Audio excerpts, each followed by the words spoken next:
Hello, ito yung Zenith Resort na matatagpuan sa Calawag, Quezon.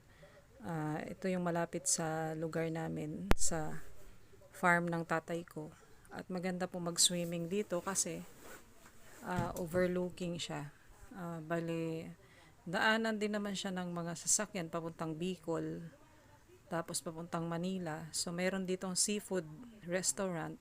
Nagustuhan namin kasi maganda yung resort. Tapos meron silang mga pwede kang mag-stay na mga kubo hanggang magdamag.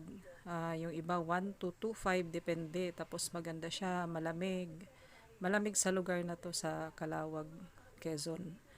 Malapit lang ito sa bahay ng tatay ko. So napili namin na mag-stay dito ng kapatid ko na si Ate Jing na kumain dito kasi may seafoods restaurant and then may swimming pa. So napakagandang location.